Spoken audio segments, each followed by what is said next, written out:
শীতের সন্ধ্যায় যদি গরম গরম এক প্লেট মোমো পাওয়া যায় আমার তো আর কিছুই লাগে না। স্ট্রিট ফুডের স্টলে যদি momo, Chinese food, Thai food, sea food পাওয়া যায় তাহলে আর রেস্টুরেন্টে যাওয়ার কি দরকার। সেদিন আমরা ঠিক করেছি আমরা রাতের ডিনারটা বাইরে করব, কিন্তু কোনো ফাইন ডাইন রেস্টুরেন্টে না, শুধু একটা স্ট্রিট ফুডের স্টল। এটার নাম হচ্ছে ক্রাশ মোমো। বরাবরই এখানের মোমো খেয়ে আমি ক্রাশ খাই। এটা হচ্ছে উত্তরা 13 নম্বর সেক্টরের গাউসুল আজম অ্যাভিনিউতে, হাউস নাম্বার হচ্ছে 4। একদম ছোটখাটো একটা প্লেস, 4-5 জন বসতে পারবে এমন একটা জায়গা। এই জন্য প্রায় সময় আমরা এখান থেকে পার্সেল আনি। আর এইখানের মোমোটা হচ্ছে আমার খাওয়া বেস্ট মোমোগুলোর মধ্যে একটা। এই ছোটোখাটো স্ট্রিট ফুডের স্টলটার মধ্যে আপনি ফাইন ডাইন রেস্টুরেন্টের অনেক আইটেমই কিন্তু পেয়ে যাবেন।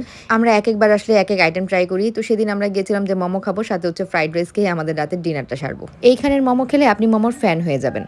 এই স্টলটা আমার বাসার কাছাকাছি হওয়াতে রাত 9টা-10টায় যদি আমার মনে হয় আমি মোমো খাবো, হয়তো এখানে চলে আসি, নয়তো পার্সেল করে বাসায় নিয়ে যাই।